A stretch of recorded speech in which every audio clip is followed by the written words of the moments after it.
in so special a time for the world, a time where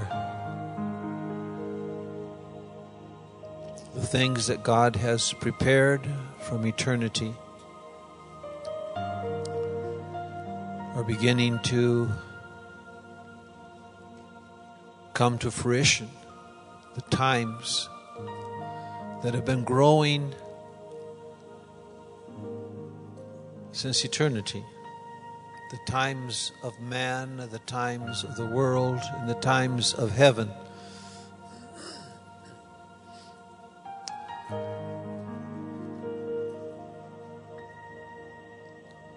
There's been many times in history where God has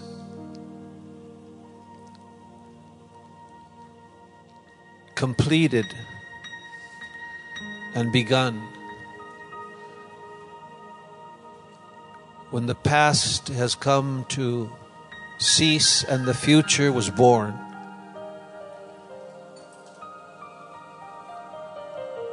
This is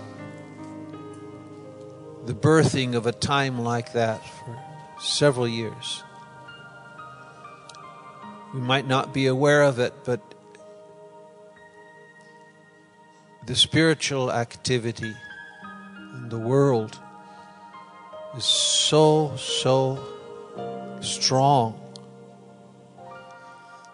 Isaiah said,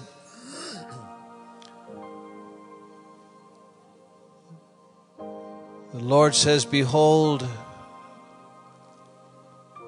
I do new things. And he says, will you not know it? And so many times we and the church in the world is so wrapped up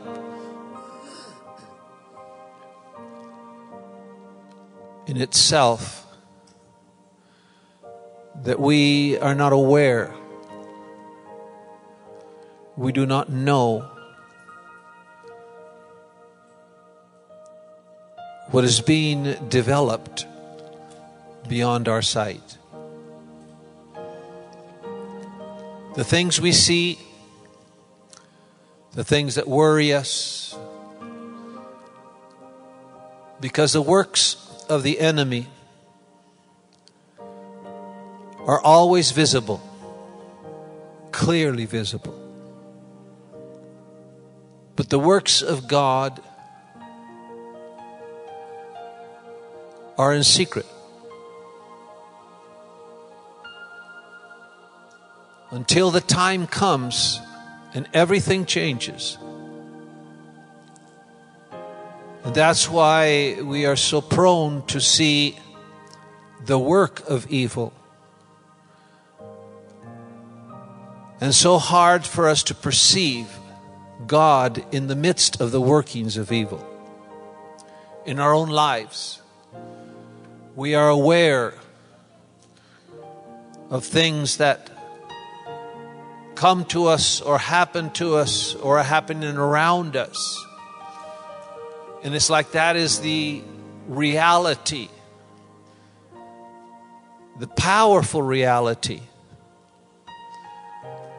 whether it be physical or circumstances around us in our lives. We are so aware of the works of evil. So aware of the works of the world and the things of the world. But it's like we cannot see, like it's being done behind the scenes. Even the work of God in our lives, we are unaware. And the times when most things are being done in our lives are times when we are least aware of His presence with us. The world was created, the beautiful home was created, the Garden of Eden was created. the tree of life. And yet, it did not exist because there was no one to see it.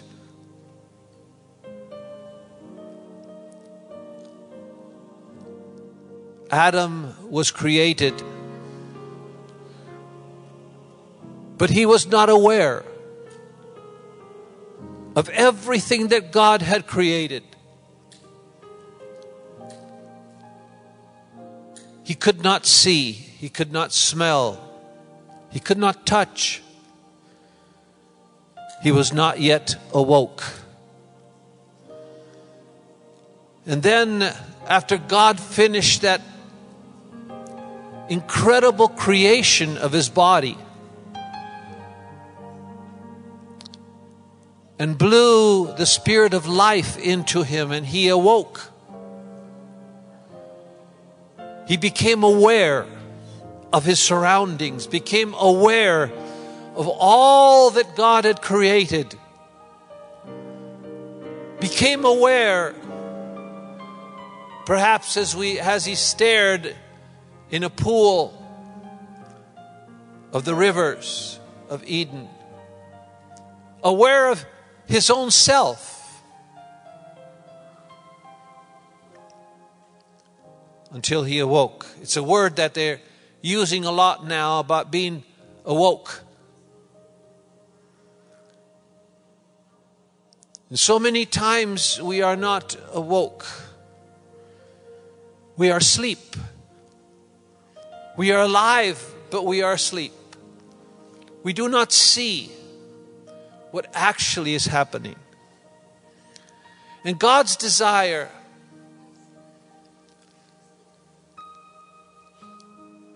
is to share with us that by faith we might awake, that by faith we might see not what the enemy is doing, not what we see, what we read, what we hear of the things of the world, but that which God is doing that affects the future, that changes the future. And this is a time when new things are being created in the whole world, a change. And God is creating it.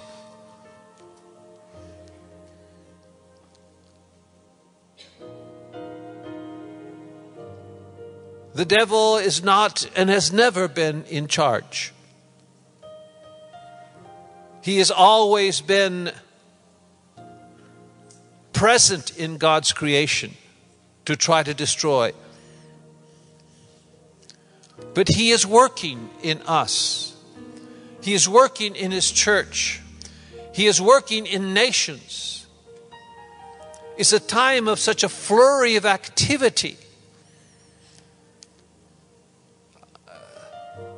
I can remember a few instances in my life, after long periods of status quo, of silence, when there's been so much activity. And you can see by the reaction in the world of darkness, you can see by the reaction, they react because God is moving. The reaction is to try to stop, contain what God is doing. And we see all this activity and say, oh, how terrible. But all that activity, all that exposing of himself, exposing of evil, because evil doesn't want to be exposed. The devil likes to hide, not expose. Because when he exposed, his works are seen. But when you see the works of evil, It's because they're seeing all this that God is doing and trying in some way to contain it, to do damage control, to stop principalities and powers.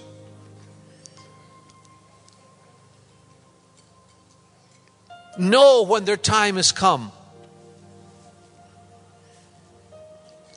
John in Revelation says, the devil knows that his time is short.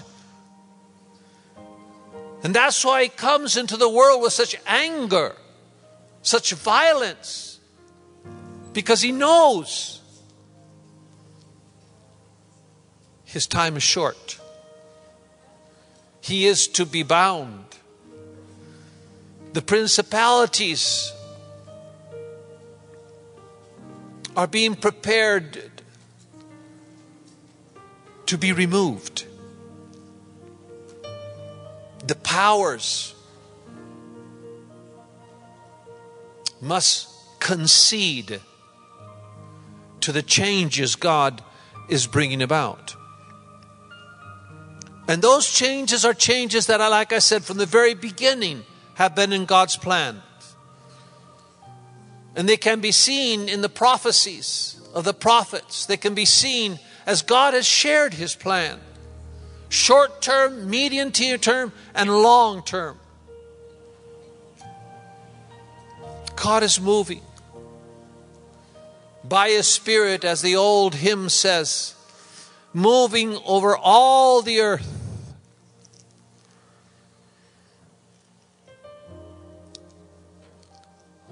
Such tremendous activity.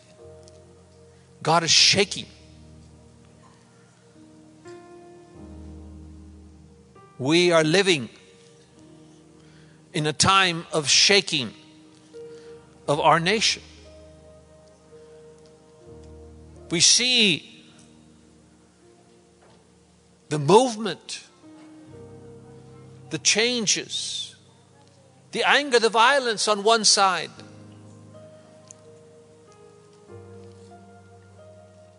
Things that begin to shape and change from the status quo of 20 years. It's not people that do that. It is God who has commanded, and His armies that execute His plans. They are armies of heaven in our country, at work, moving.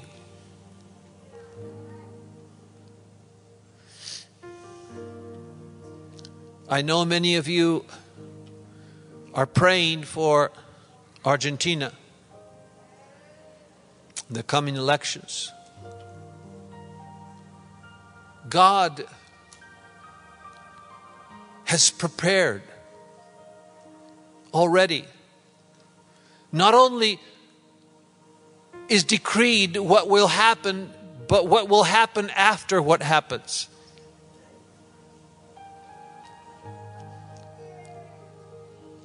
Another point, and that's why I believe God has sent us to have a small footprint there, and that is Israel. God is preparing changes. Some we have seen, others we cannot see. Others are happening deep underground.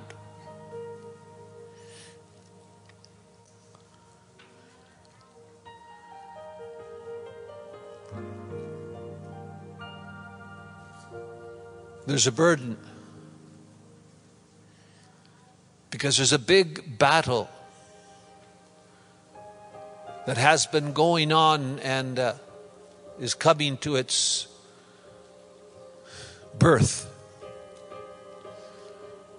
which is the changes in Europe as we know it now. The biggest battle right now is the battle of Britain. May the Lord share with you a burden to be a part, to pray for the fruition, for the birth of the new thing.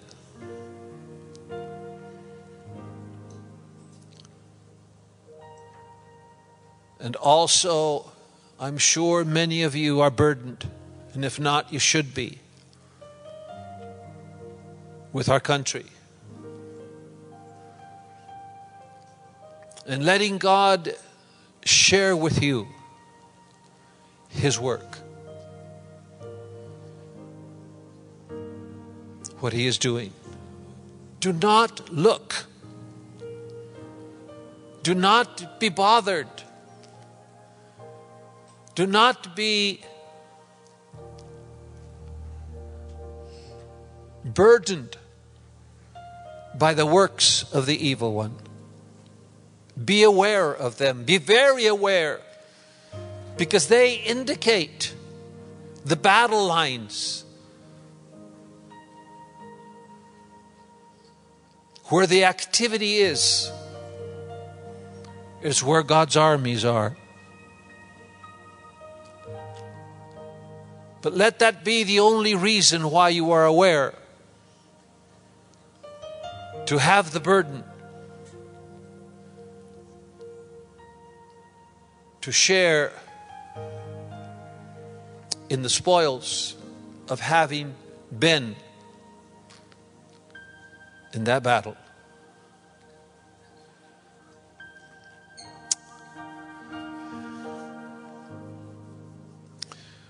When I was in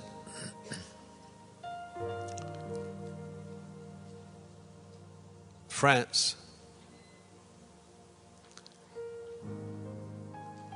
I was aware that something was happening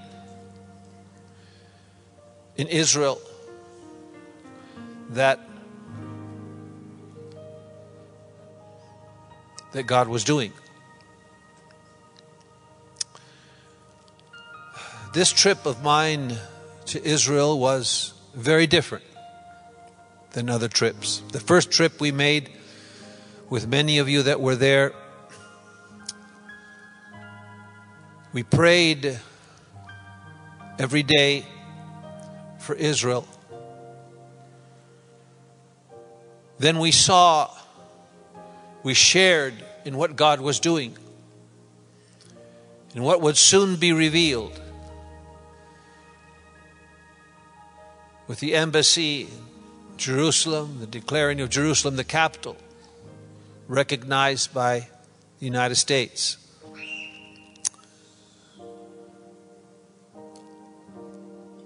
And we toured and saw the different places, and everywhere we went, I know it was kind of discouraging. But I tried to make it a point to tell you, remember, all this, all you're seeing, or a lot of what you're seeing, was not there in Jesus' time. And I know that was for some of you. Don't tell us that. We're enjoying our tour. I felt that this trip, there was something there God wanted me to see. And I was in a quest to see something that was not artificial. Something that was authentic.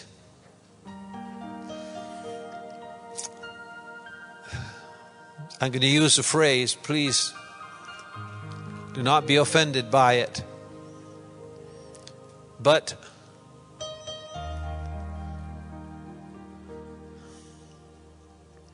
Jerusalem has been like a Christian Disneyland.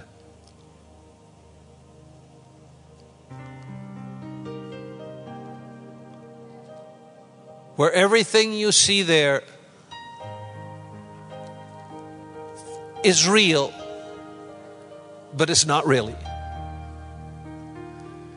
It's all been built to show this magic kingdom.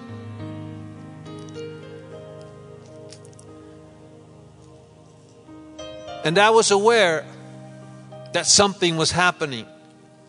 Actually, that something happened on, I think it was the 16th of August.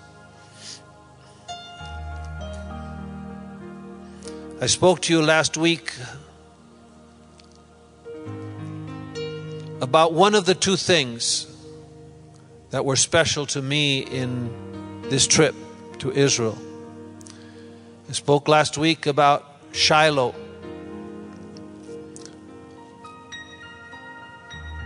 That is one place that can be said it is authentic. As you travel through Israel, you see huge stones there. Every stone is authentic. Probably most of the stones there were there when Jesus was there. The Lake of Galilee was there. The big boulders by the Lake of Galilee were there. They're all authentic, but not the Jerusalem that we see in the tour.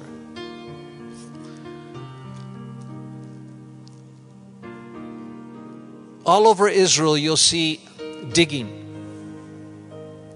There are archaeological projects. As the country is seeking their roots, seeking to show the world the real history, that they were there, that they're not an invading nation,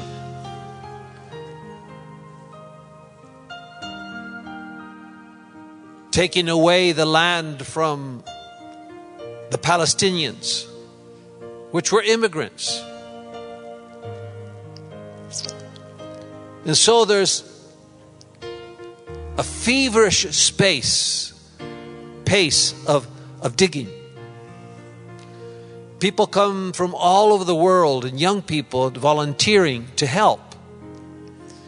And they're digging out all these places to bring out the truth. And one of the most amazing things that's happening right now is happening deep under Jerusalem.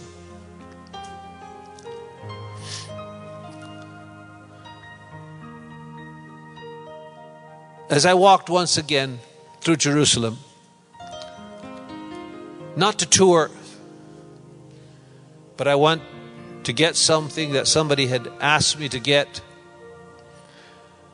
and to see thousands of devout Christians from all over the world, different languages, walking in groups with tour guides through the old city, to the narrow streets, to walk where Jesus walked. And it's so sad to see people so eager to connect with God, connect with a stone, a street, a steps, the Via Dolorosa. With my wife, we were walking through Jerusalem, and we're going to have lunch. And we passed by this church. And she says, "What's that?" I said, "I'll show you." And you'll remember we've been there. It's the Church of the Holy Sepulchre. She had forgotten. We walked through the door, and there were people crying, kneeling by a stone slab and kissing and hugging it. because they were told that is where they laid the body of Jesus after they took him off the cross. But of course, that's not authentic.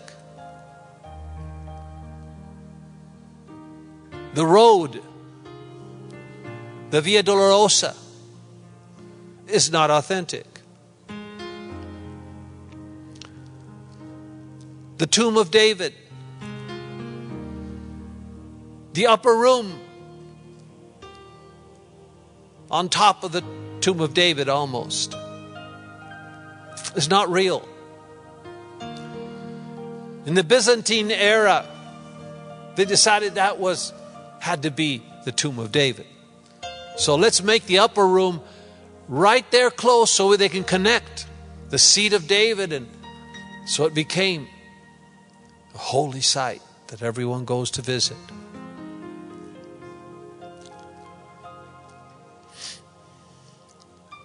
And the more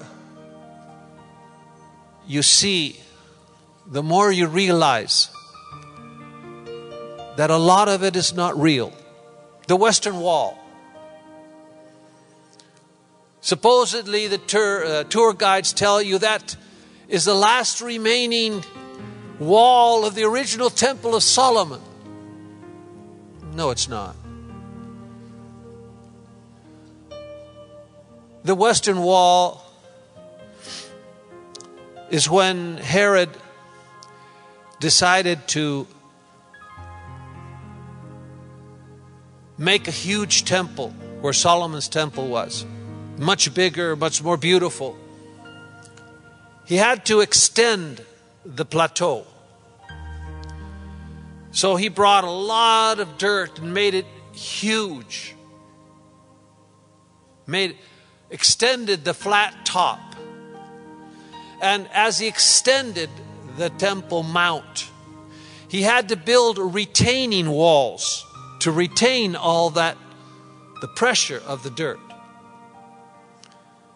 And the Western Wall is what is left after the destruction of Jerusalem, of one of those retaining walls. It is old. Actually, it was Herod's grandson that finished it. Because, see, part of that wall,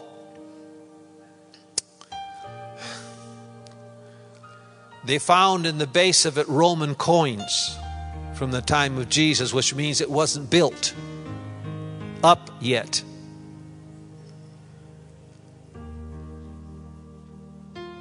In fact, it was finished just a little bit before by the grandson of Herod Agrippa, just a little bit before the destruction of Jerusalem.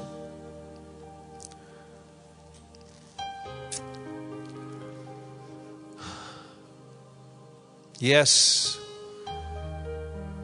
the Disneyland of Christians. And there is a close tie to the Disneyland of the Christian church today in the world. It's something that man made, with all its glory, entertainment,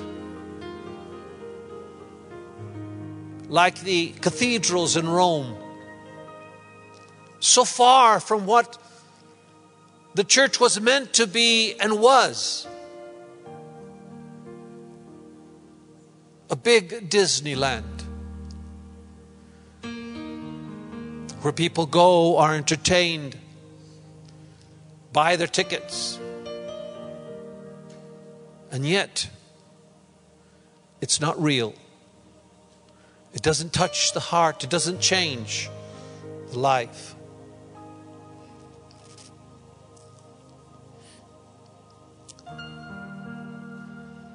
In fact, we walked the walls and prayed on them for Israel. for God to keep her and to finish His will and to do His will in the city of His people. Those walls, of course, were modern walls. Josephus, which was alive during the battle for the destruction of Jerusalem, he tried to convince the Jews not to fight because the Romans were coming to quench the rebellion, not to destroy Jerusalem. He was a young man. They were so angry, they almost killed him, thought he was dead. But he rose up and went out to the camp of the Romans and was received by them and tried to convince those that were fighting to lay down their arms because this was of God. And so he saw everything that happened. He wrote down every single battle to the very last. And he said of Jerusalem, these were his words. He said, Jerusalem was so thoroughly razed to the ground, or brought down to the ground, by those that demolished it to its foundations, that nothing was left that could ever persuade visitors that it had once been a place of human habitation. That was what he wrote of what he saw. That was Jerusalem.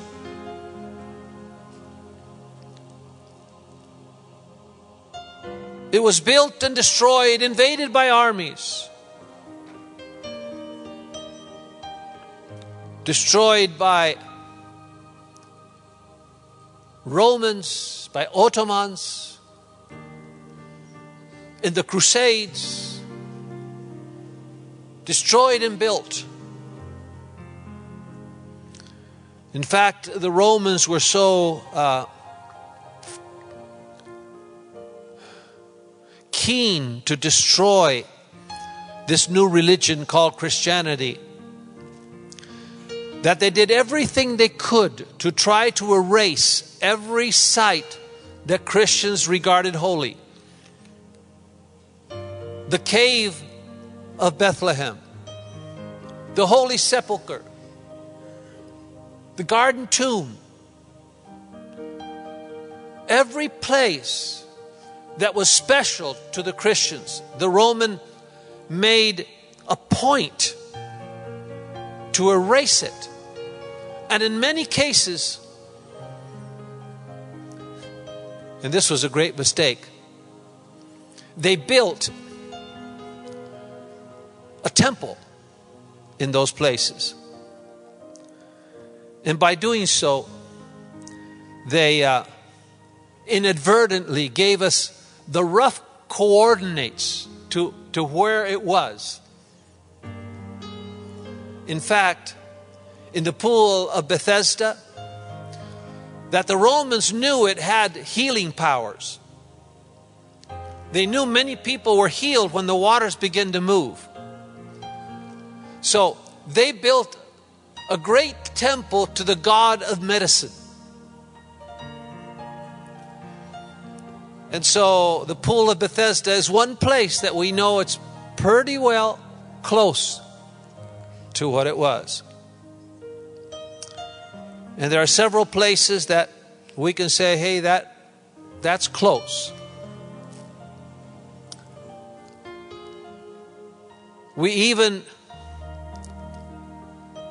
I've spoken about this, we even mistakenly celebrate Christmas and Easter when it didn't happen. Our calendar is between 4 and 6 years behind. So this actually is the year 2023, 24, or 25 from the birth of Christ. That has already been proven. Does it matter where the exact place is or was? Not really. One of the saints, well recognized, called Jerome. He is important because he translated the Bible from Hebrew and Greek into Latin. And because of that, we have our Bible translation that was translated later into English, then to Spanish, from the Latin.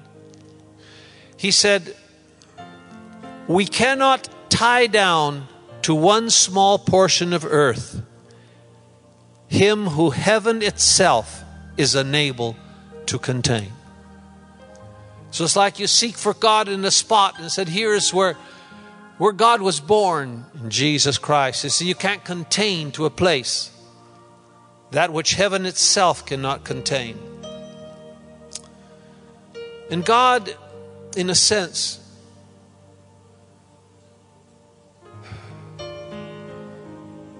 has allowed Jerusalem to be erased, the real Jerusalem, to be destroyed and erased. Even though man will rebuild it, it's not real.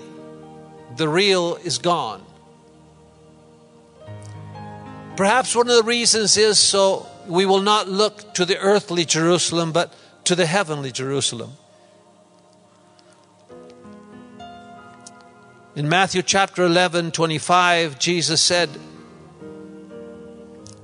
I thank you, O Father, Lord of heaven and earth, because you have hid these things from the wise and the prudent and have revealed them to babes. There are things that God is beginning to reveal.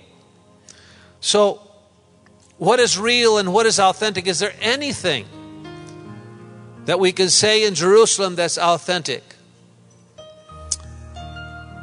Probably, like I said, the pool of Bethesda. The place where Jesus had been left behind and he began speaking to the members of the Sanhedrin. That was the highest court of the land. Luke 2 tells us that story where Mary and Joseph, in the Passover holiday, they went back and Jesus, they thought he was lost, but he had stayed behind.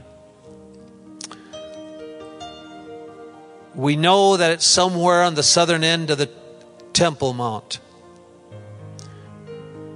but we don't know exactly where. There's another place. Another place that was hidden until 2004. And that is a place called the Pool of Siloam. Those of you that went with me in May 2018, wasn't it? 2018, yeah. That went with me to Jerusalem, and were brave enough, some of the young people at least, to go from the city of David down the tunnels,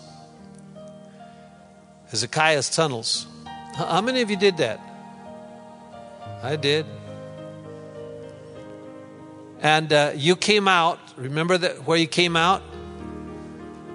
Did you go to the very end? You went out to the Arab village of Siloam? Or you just turned around and went back? Okay. If you'd kept on going, it gets real. You come out suddenly into what they discovered was the Pool of Siloam. That is where John chapter 9 recounts an episode where Jesus restores the sight of a blind man by applying dirt or mud made with his spit, and telling him to go wash in the Pool of Siloam. The Pool of Siloam is something very important. And this is the second reason, or the second thing that happened in this last trip to Israel. I knew there was something, and I began to seek for it.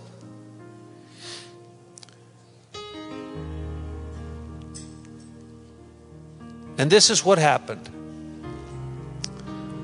The pool of Siloam now became suddenly one place where you can certainly say Jesus was there. And he washed at the pool of Siloam.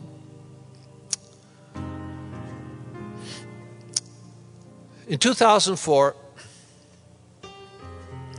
a sinkhole began to develop. There was a sewer pipe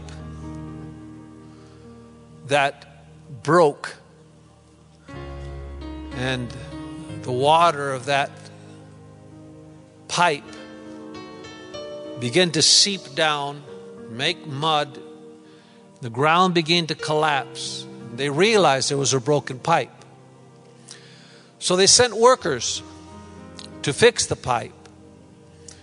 But every time somebody digs, there has to be an archaeological team accompany them, lest they disturb some important relic from the past of Jerusalem. So they began to dig to just fix the pipe. And as they dig, they had to go deeper to take out all the loose mud. So they dig real deep underneath that broken pipe.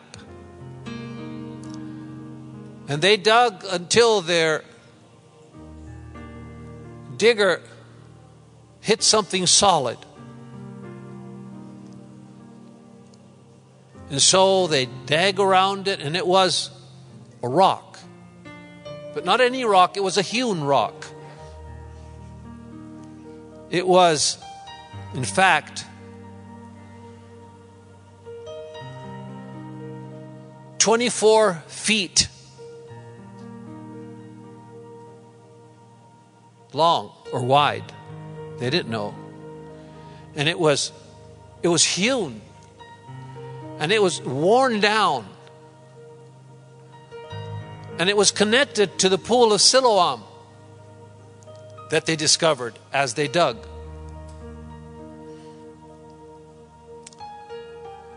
And what they discovered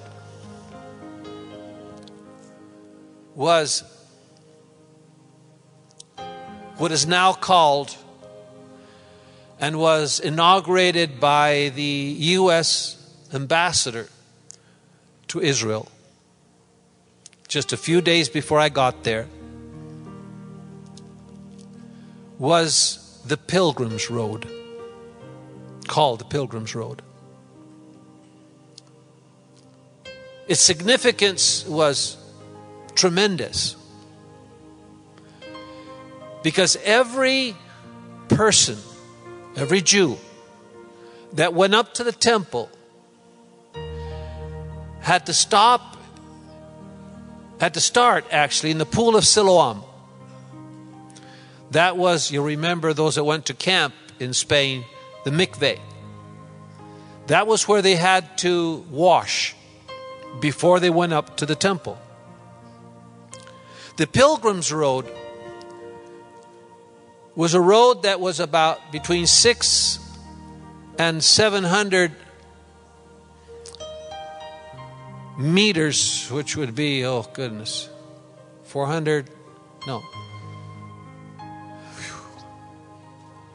times 3, 2,400 feet long.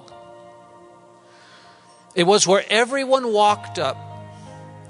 First they washed, then they walked up this road to the temple. They just barely have begun discovering a small part of it. And like I say, now it is one place that can be assured that Jesus actually walked on that stone, along with everybody that came up to the feast of Jerusalem. They have just discovered or uncovered a very small portion because it's under the city of Siloam, the Arab city. And so they have to dig just a few feet, then put steel columns, put a steel brace on the roof, and slowly advance. Only a small portion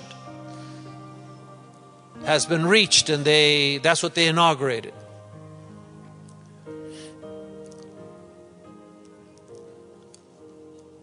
What they found, of course, they didn't know what it was.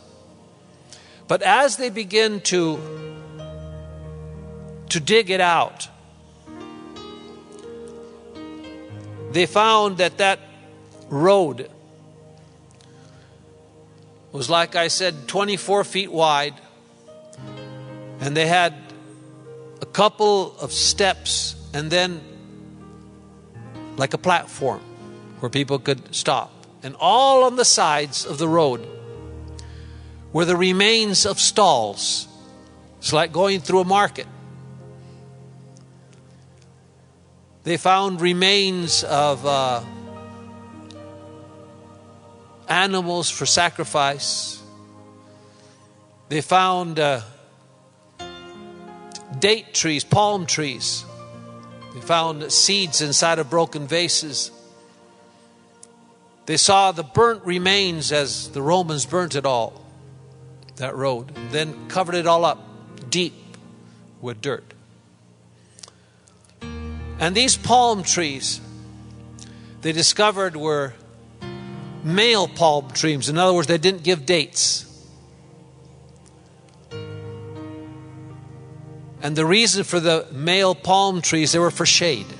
Every so often there was a shade tree. Then stalls on the side, like a market. A lot of coins, a lot of temple shekels are being found even as we speak. As they exchanged, as people changed their money, Roman money, for temple shekels as they walked up towards the temple. And it goes up to the city of David, that ancient road. They're just discovering it. Every so often they found a pathway going about 20 feet and then stopping with a platform. And they discovered that was the place where people, orators, would stop and talk to the people. Who knows? Maybe Jesus stood there in that different platforms on the way and talked to the people, taught them. They don't know where the road goes. There's speculation that it'll lead to where the original temple was, or the remains of it, or things that might have been buried there. They don't know. But it was on that road that Jesus walked one day, in a very special day. A day where it's called the Feast of Sukkoth, or the Feast of Tabernacles, which this year is about October 13th. It was very unique because the service was performed every morning throughout the whole week. The Feast of Tabernacles, you'll remember, is where they build their little houses on top of their house and they live outside during that week. And it was here where Jesus sent his disciples to go to that feast, and he stayed behind in Galilee. And then we read in John chapter 7, He said, now the Jews' feast of tabernacles was at hand. And Jesus said, you go up to the feast, but I won't go up yet, for my time is not fully come. And when he said these words to them, he stayed in Galilee. But when his brethren were gone up, then he went also up to the feast, but not openly, but as it were in secret. In other words, he was a part of the multitude that walked up. He didn't talk. He didn't let anyone know who he was. But he walked up this 2,400 feet road up to the temple. And it says, in the middle of the feast, Jesus went up into the temple and began to teach. In verse 37 of John 7, it says, in the last day, the great day of the feast, Jesus stood and cried. And that day was the day when the procession of the priests went down and brought water from the pool of Siloam, the pool of salvation, and poured it out before the Lord. Quoting the scripture that says, we will draw the waters out of the well with joy and rejoicing.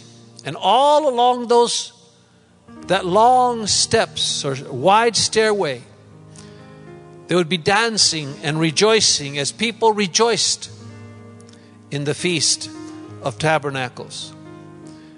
Because it was in that feast that they believed that God would decide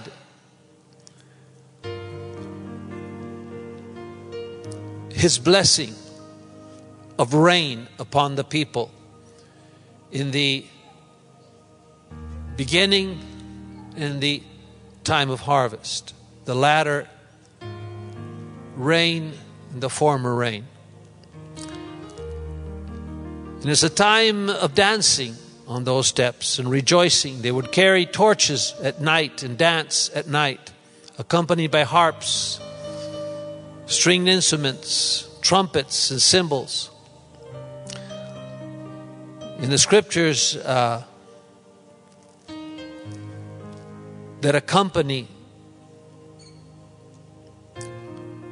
the Tanakh, or would be what our Old Testament is, they say, he who has not seen the rejoicing at the place of the water drawing at Siloam has never seen rejoicing in his life, if you haven't seen what rejoicing is there in that place.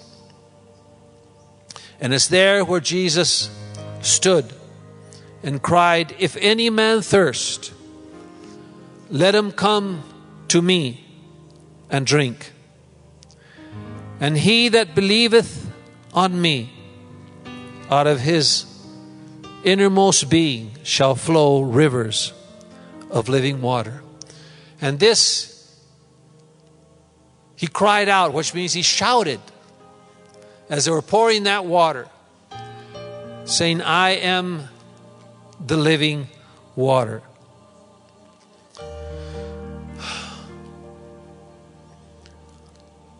And so now,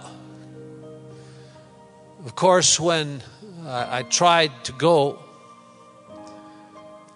I went and asked in the city of David, being that it was inaugurated, if I could go and walk on that original road. And they said, well, it's inaugurated, but it's not open yet.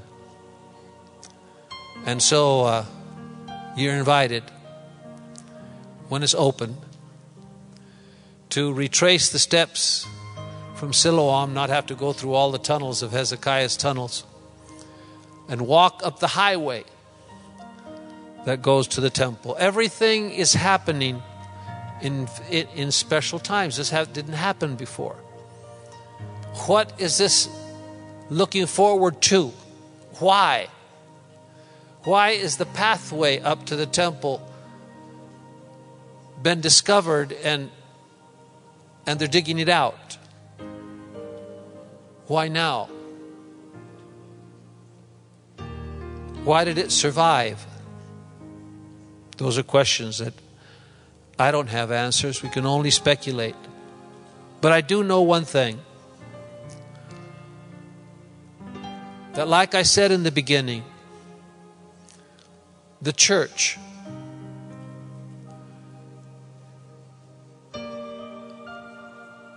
that in some places, not everywhere, because there are people whose heart is after His city.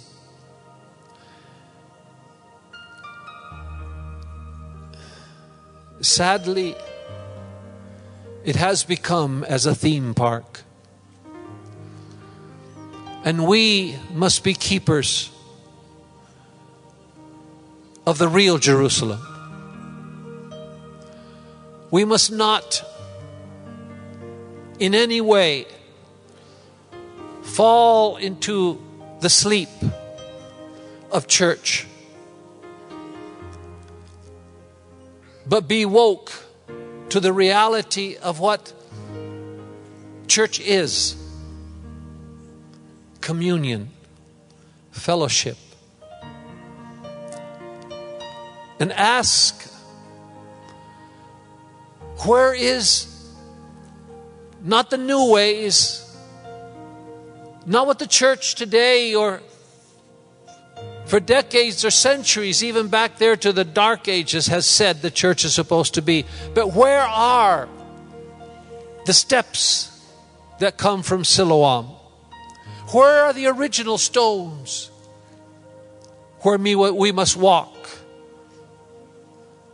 Which is the stairway that goes to the real Jerusalem? Not the faux stones. The stones made by man that says, here, this is the temple. This is where God dwells. But where is the original path? Jeremiah 6, in verse 16, Jeremiah says, thus saith the Lord, stand there in the way and see and ask, where are the old paths? No, this is the way. Look, you can go in by car. These are the stones. This is where Jesus walked. Come to the theme park. No. Where is the old path? There is no old path. It doesn't exist anymore. It does. It's just not on top of the ground. It's hidden. Last week I said, climb until you connect. Today I say, dig until you find, until you touch, until you can stand on the eternal paths. Because those paths lead not to man-made structures, but lead to heaven, to the new Jerusalem. Stand in the way and see and ask, where are the old paths? The ones that have been covered up by the armies that come to destroy. Ask where the good way is and walk therein, and you shall find rest for your souls. To discover, to dig under the doctrines, to dig under the forms, to dig under the ideas of men, to dig until we find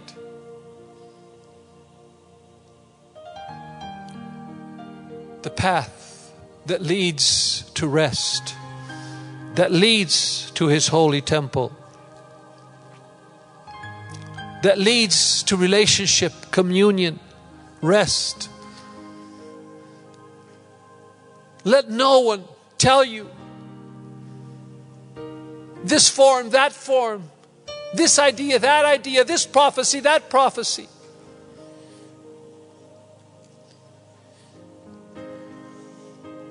The world, the most dangerous times is when the world is most confused by false doctrines. Josephus said that during the time of Jerusalem's destruction, as the armies of Titus and the legions of Rome were attacking the walls, it says there flourished like weeds all over Jerusalem false prophets that drowned out the few that said, "Thus saith the Lord." Said everywhere they were prophesying, "Stand up, resist, the Lord's with you." Jerusalem has never been vanquished. Everyone would prophesy.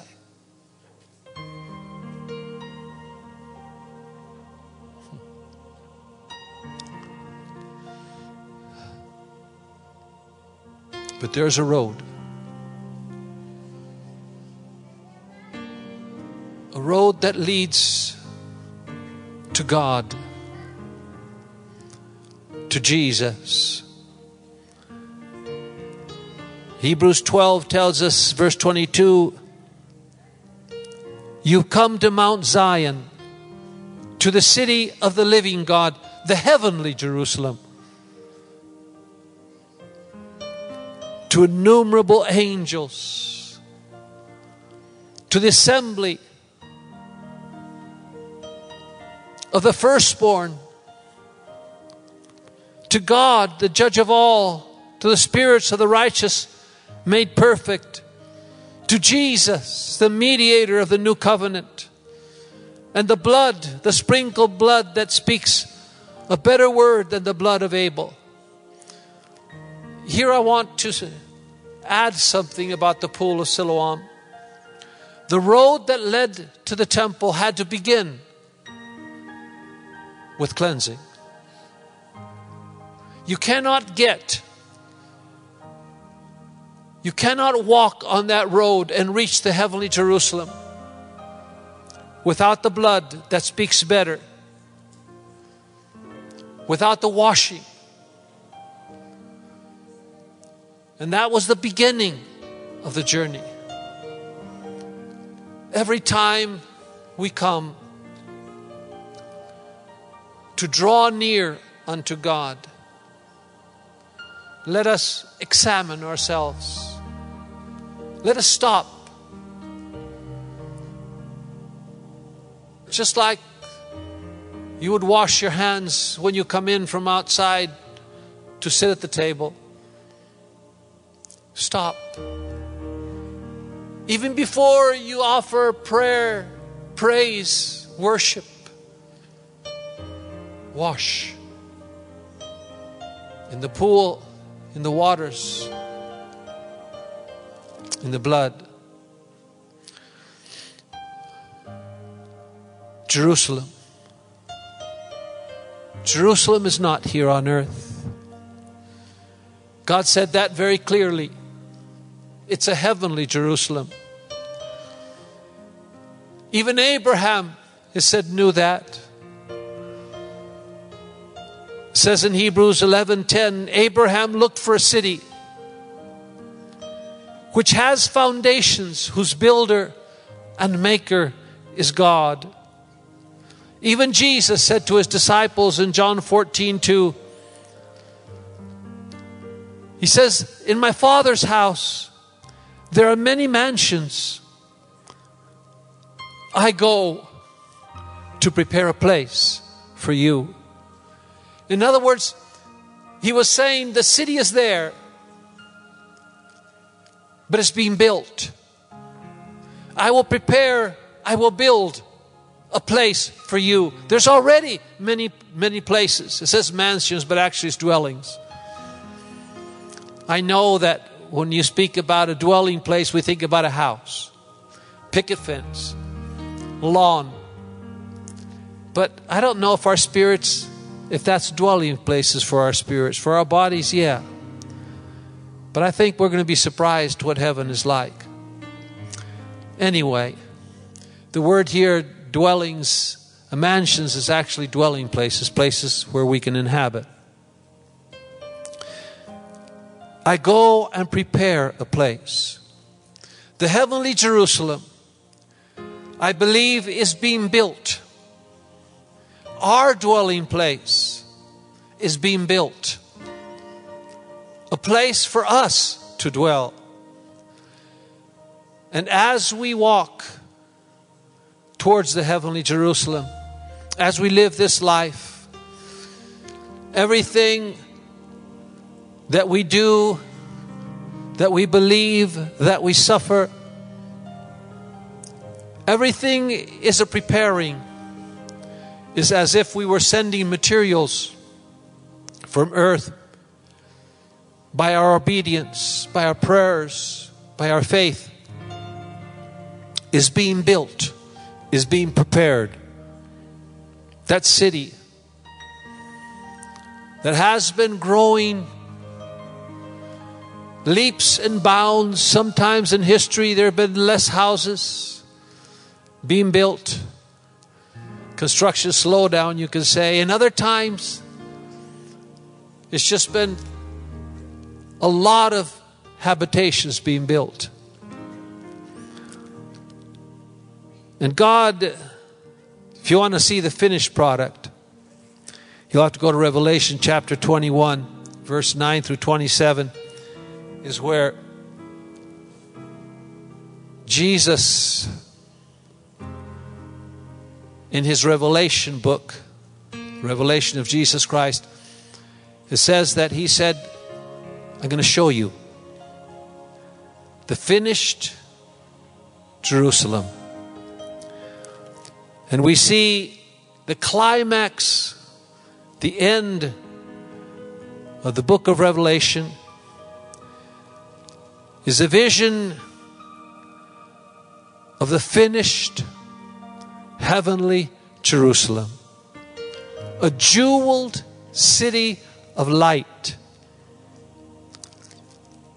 This city, this Jerusalem, this new Jerusalem,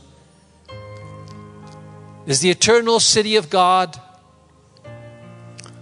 is the church, because it's made up of all these dwellings of his church, those called out. And he saw it in all its glory. He saw that city, and then he saw it begin to move. Wow. And coming down.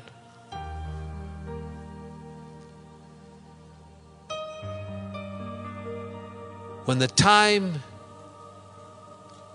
is done, when his work is finished,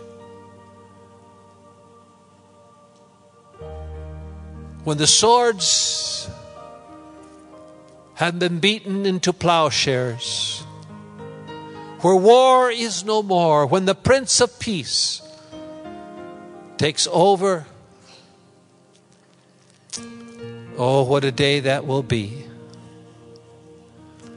I might not see it from this side, but I certainly hope to be back with his saints. That is the real city of God, the temple of God. The ark is there. The beauty of his light, of his glory, of his love, of our Savior Jesus Christ. That is Jerusalem. The other Jerusalem down here, well, it's still a theme park.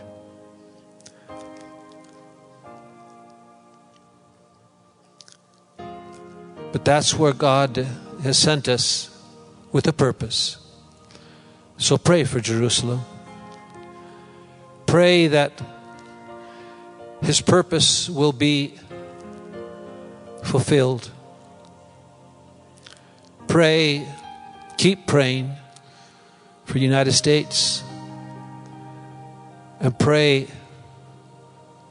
especially in these days, for England. I have the intention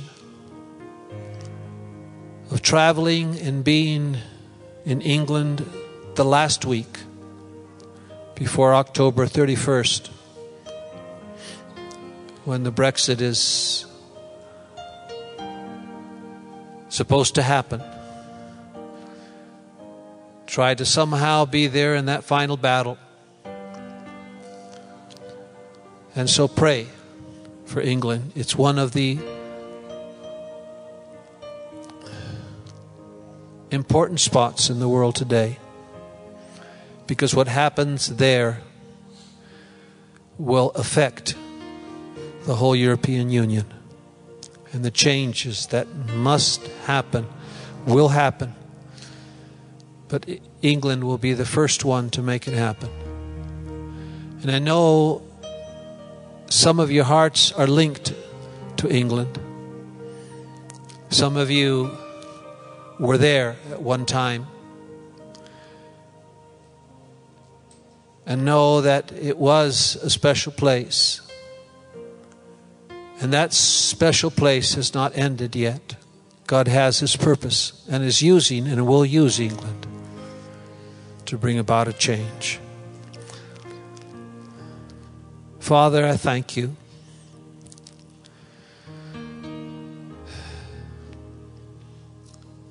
that things like Your Son Jesus said, we are able to see what kings have desired to see. You have given us to live in such a special time, to hold the torch, to be awoke in a time where You brought Your people back to the land that You promised. In a time where You allowed Jerusalem to be rebuilt in the midst of its enemies. In a time when You fulfilled Your promises. After hundreds of years, after more than 2 millennia of the diaspora, of scattering the children of Israel throughout the nations of the world, we have the privilege to live, to see their return, to see prophecy fulfilled for the first time in history. We are living history. What special times. But special times call for special measurements, special measures. To not just be observers, but to allow You to use us and make us part of what You're doing in the world. I ask that the burden be placed upon Your people here. I ask that You send into the world seeds, lights, torches, both young and old, that we might be part that we might be used as instruments. Use our young people to stand in the breach of history. Send, I pray you,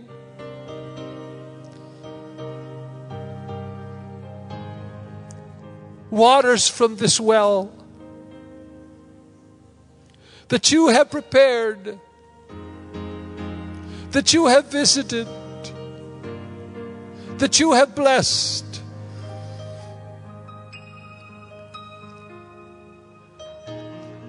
May we be not observers,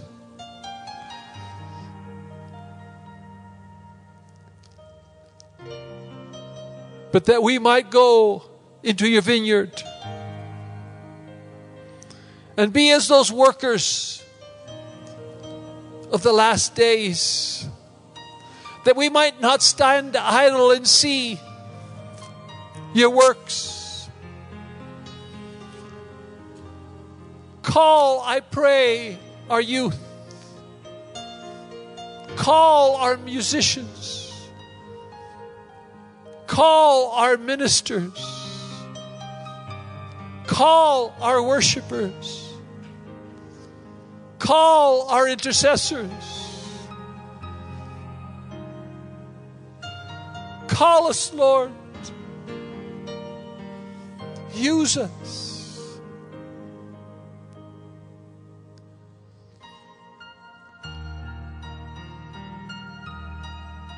Let my life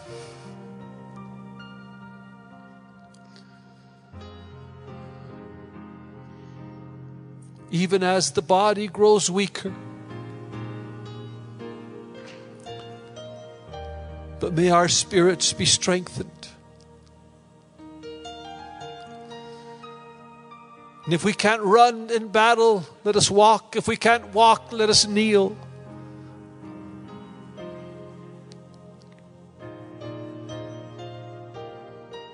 But make us part.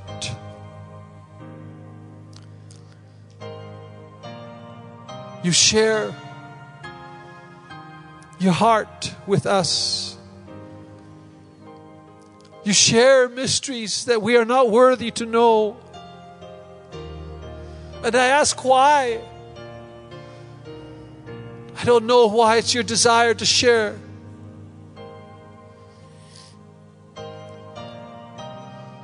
The burdens of Duma, of darkness and of light. But it is so your desire.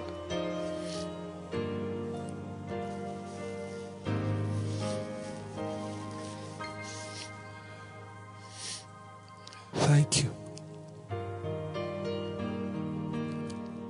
Thank you for the love, patience, long-suffering that you have had for us in this congregation and me. Thank you.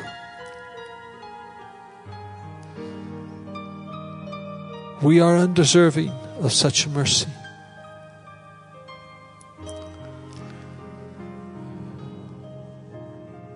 Thank you.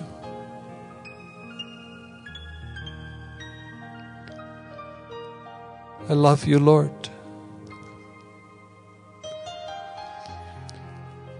And surrender once again to your purposes and to your will.